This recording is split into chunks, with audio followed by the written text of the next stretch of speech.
The second you stand up, your dog has already claimed your seat. Not eventually. Not after a moment of deliberation, before you've taken 3 steps. They were watching for something you don't even know you do. A shift in your weight. A specific exhale. The way you put your phone face down on the side table. And the moment they detected it, they moved. Most dog owners see this and think cheeky, territorial, a little power grab they're going to lose. That's the wrong read. And by the end of this video, you're going to understand what's actually happening and why it's one of the most emotionally honest things your dog will ever do. Welcome to Dog Decode. If you want to understand what your dog is actually communicating, subscribe right now. Because every week we go this deep into the science behind the behaviors you see every day. Here's the number that reframes everything. Your nose contains about 6 million olfactory receptors. Your dog's contains roughly 300 million. That's not a better version of the same sense. That's a completely different relationship with reality. To your dog, your seat isn't a cushion that smells slightly like you. It's a dense, layered chemical record of everything you've been through today. The tension in your body when you got that difficult email.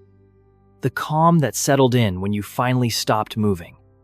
The hormonal shifts that signal fatigue or contentment or worry. Research from institutions, including Linköping University, has found that dogs can detect human emotional states through scent alone. Your seat is soaked in the most concentrated version of you they can access when you're not physically there. When your dog presses their face into your cushion and exhales slowly, they are wrapping themselves in the chemical equivalent of your presence.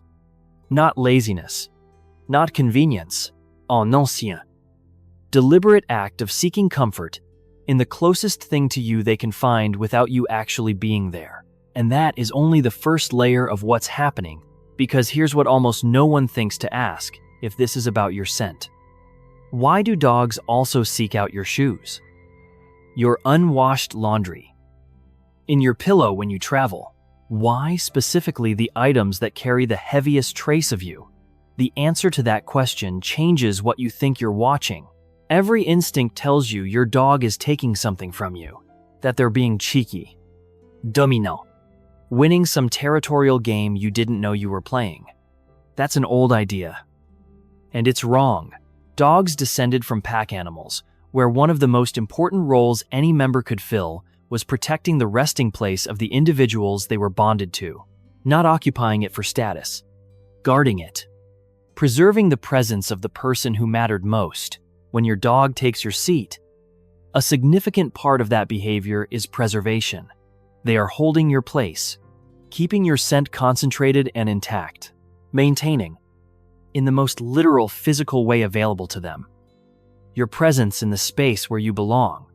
This is why dogs curl up on their owner's shoes, sleep on unwashed laundry, seek out pillows and clothing when their owner travels. None of it is random. It's the same behavior, the same drive, applied to whatever object carries the strongest trace of the person they're most attached to. Studies on canine attachment behavior have found something striking. The stronger the bond between a dog and their owner, the more likely the dog is to occupy the owner's space and seek out the owner's belongings when left alone. The strength of the behavior maps directly to the strength of the love. The more your dog loves you, the more likely they are to be sitting in your exact seat the moment you vacate it. What reads as cheekiness is a measure of devotion. Here's the question. Most people never think to ask why specifically yours. There's probably a chair in the corner no one uses, a patch of floor bathed in afternoon sun, another cushion on the same sofa.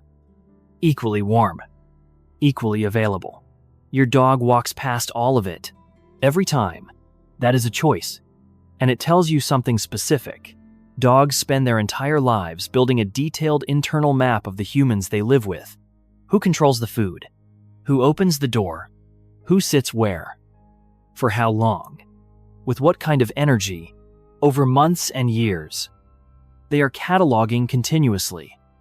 And what your dog has concluded, through meticulous observation, is that your seat is where the most important person in the household concentrates their time in canine social dynamics.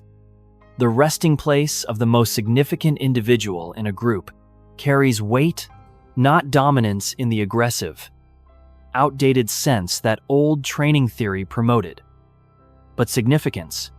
Your seat is where the person who matters most leaves their warmth, their smell, their time. When your dog sits in it, they're not challenging you. They're expressing something closer to reverence. Research on multi-person households consistently shows that dogs will preferentially occupy the seat of the person they're most bonded to, even when other seats are equally warm, equally available. The attachment makes the choice, not the comfort. Out of every surface in your home, your dog keeps returning to the one that belongs to you. That is not coincidence. It is a decision that tells you exactly where you stand in their world. Dogs run at a higher body temperature than humans, between 100 and 102, 5 degrees Fahrenheit, compared to our 98, 6 degrees. They're wired to seek heat. Your seat, freshly vacated, is one of the warmest spots in the room. But every warm spot in your house is available to them. The sun-warmed floor, the dryer, a fresh pile of laundry. They walk past all of it.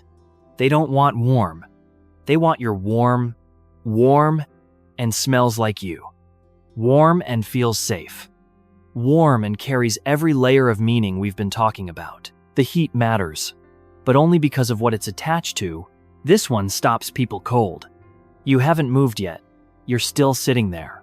And your dog is already repositioning, watching you with that specific quality of focused attention that's different from ordinary observation. They are waiting for a signal you haven't given yet. Here's the truth. They already got it. They know the sound your phone makes when you put it face down on the side table. They know the particular way you shift your weight in the cushion right before you stand. They know the quality of breath you take before you say something out loud versus the one you take before you walk to the kitchen. Every one of these microsignals has been cataloged. Everyone has been connected to what happens next. Landmark research in animal cognition has found that dogs can predict routine owner behaviors with remarkable accuracy. Based on environmental cues, humans produce entirely without knowing it. This is why many dogs appear to know their owner is coming home before the car is even in the driveway. They've mapped the timing, the ambient sounds, the sequence of small signals that precede arrival. The same process is running in real time on your sofa. Your dog isn't reacting to you standing up. They're anticipating it. Already in motion based on signals you gave them seconds before you consciously decided to move. By the time you're on your feet, they've already calculated the trajectory. I cleared the distance and claimed the spot. This is not your dog being annoying. This is one of the most sophisticated predictive cognitive systems in the animal kingdom, applied entirely to the question of where they're going to nap next. But understanding why they're so good at reading you connects to something much larger about what this relationship actually is. And it changes the meaning of everything we've covered so far. For a long time, behavioral science assumed that sophisticated social learning, watching another individual and deliberately modeling your own behavior on theirs, was primarily a primate behavior. Dogs were good at reading human cues. Yes, but absorbing and replicating human behavior patterns, that seemed like an overreach. Then researchers looked more carefully. Studies from institutions, including the Family Dog Project at ELTE University in Budapest, have demonstrated that dogs engage in observational learning at a level that goes well beyond simple conditioning. They watch what their owners do. They form associations between specific behaviors, specific locations, and specific outcomes. They apply what they've learned in ways that are contextual and deliberate. Your seat is a perfect illustration. Your dog has watched you return to that spot, day after day, for months or years. They've observed the relaxation that settles into your body when you sit down there, the extended time you spend in that location, the specific ease in your presence, and they've concluded this must be the right place to be. If you keep choosing it, if that's where you seem most at rest, then that spot holds something worth having. This is also why dogs tend to mirror their owner's emotional baseline over time. Calm owners produce calmer dogs. High-energy owners produce dogs that match that energy. It's not just match temperaments. It's active social modeling. Your dog is continuously taking cues from you and adjusting who they are based on what they observe. Your seat is the most visible, concrete expression of that process. They want to be where you are. They want to do what you do. They want to exist in the spaces you inhabit. Because you, specifically, you, are the template they're building themselves from. And that brings us to the final piece, the one that wraps everything together, the one that, once you understand it, you're probably never going to see this behavior the same way again. Think about what vulnerability means for a dog. They are descended from animals, where choosing the wrong place to rest could be genuinely dangerous. Sleep is maximum exposure. Guard drops. Awareness narrows. In any context outside the safety of a secure bond, resting in the wrong place, near the wrong individuals, that was a survival risk with real consequences. This is written into their biology. The decision of where to sleep, where to let the guard fall, where to stop watching. It carries evolutionary weight that thousands of years of domestic life have not erased. Now look at what your dog is doing. They are choosing the spot that smells most like you, that holds your warmth, that carries the heaviest concentration of your presence in the physical world. They are choosing to be vulnerable in the place that feels most like you, which means they are choosing to be vulnerable because of you. Your dog could rest anywhere. There is almost certainly a dog bed somewhere in your house.